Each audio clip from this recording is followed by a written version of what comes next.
Hello दोस्तों, आज मैं आप लोगों को एक ऐसी कहानी सुनाने जा रही हूँ जो है भटकती हुई आत्मा के बारे में है। ये कहानी एक अस्पताल की है जहाँ एक लड़की के साथ एक भूतिया घटना घटती है। एक लड़की थी जिसका नाम सोनिया था। वो एक अस्पताल में काम करती है। सोनिया बहुत खुश थी कि बहुत कोशिश करने के बाद उसकी अस्पताल में नौकरी लग गई थी। उसे लग रहा था कि वह अस्पताल में बच्चों के साथ समय बिताने वाली सहायक नर्स की पोस्ट पर है, लेकिन उसे इस बात का नहीं पता था कि उसे एक बहुत ही खतरनाक काम मिला था। वह नाइट शिफ्ट पर काम करती थी और अक्सर रात के समय अकेले ही जगह जगह चक्कर लगाती रहती थी। एक रात उसने अचानक एक कमरे के बाहर अपने सीनियर नर्स के साथ एक मरीज को खड़े देखा। तो सोनिया अपने सीनियर नर्स के पास चली गई और उससे पूछा कि ये मरीज आपसे क्या बातें कर रहा था। सीनियर नर्स ने सोनिया को बताया कि वह मरीज एक अजीब घटना के बारे में बता रहा था। उन्होंने सोनिया को बताया कि उस मरीज को रोज रात को एक लड़की दिखती है और उससे बात करती है। उस मरीज ने सीनियर नर्स से उस लड़की के बारे में बताते हुए कहा कि वह बहुत ही अजीब थी। उसकी आंखें जली हुई थी और उसके हाथ बहुत ही काले थे। सोनिया को इस बात को सुनकर बड़ी हैरानी हुई और सोचा कि शायद यह मरीज पागल हो गया है या फिर उसे भ्रम हो रहा है। रात के करीब 11:30 बजे सोनिया अपनी नॉर्मल चेकअप के लिए वहीं जाती है जहां वह मरीज था। वह उस कमरे के बाहर खड़ी होती है और उसे लगता है कि उसे कोई देख रहा है।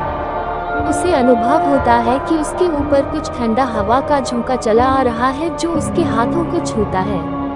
उसे लगता है कि अब वह बेहोश होने वाली है, लेकिन फिर वह अपने आप को संभाल लेती है। फिर थोड़ी देर बाद उस कमरे की खिड़की से एक लड़की आते हुए दिखाई देती है जो सीधे उसे ही देखती हुई उसकी तरफ आ रही थी। सोनिया उसको देखकर एकदम से घबरा जाती है। वो लड़की बहुत ही अजीब और डरावनी दिख रही थी।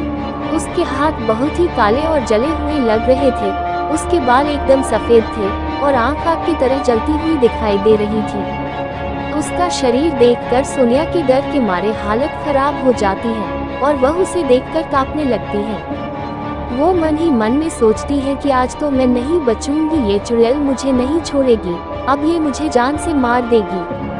फिर सोनिया उसके सामने हाथ जोड़कर बोलती है, देखो मुझे मत मारो, छोड़ दो मुझे, आज के बाद मैं इस अस्पताल में कभी नहीं आऊंगी, मुझे माफ कर दो प्लीज। ऐसा बोलते हुए वहां से भागने की कोशिश करती है, लेकिन वो लड़की वहां से सोनिया को भागने नहीं देती है, बल्कि और उसके नजदीक आने लगती है।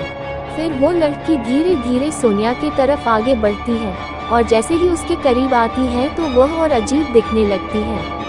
अब सोनिया के पास वहां से भागने का कोई उपाय नहीं सूझता है, इसलिए वह उस कमरे के एक कोने में चली जाती है और वहां अपनी आंखें बंद करके खड़ी हो जाती है। फिर उस चुड़ैल ने सोनिया के नजदीक आकर कहा, मुझे बचाओ। इतना बोलकर वह कमरे से बाहर चली जाती है। सोनिया अब थोड़ा शांत होती है और सोचने लगती है कि इस लड़की ने ऐसा क्यों कहा, मुझे बचाओ। इस घटना के बारे में वो अपने स्टाफ को बताती है, पर उसकी बात पे कोई भरोसा नहीं करता। अगले दिन वो लड़की फिर से सोनिया को दिखाई देती है और उससे बोलती है, मुझे बचाओ। इस पर सोनिया उस चुड़ैल से बोलती है, आखिर तुम्हें क्या परेशानी है, मुझे बताओ, मैं तुम्हारी मदद करूंगी। फिर वह भूतनी सोनिया से कहती है, कई साल पहले मैं भी इसी हॉस्पिटल में नर्स थी। एक रात मैं यहाँ सारे मरीजों को देखने के बाद मैं एक कमरे में आराम करने के लिए चली गई। मुझे पता नहीं चला कि कब मेरी आंख लग गई और मैं वह सो गई।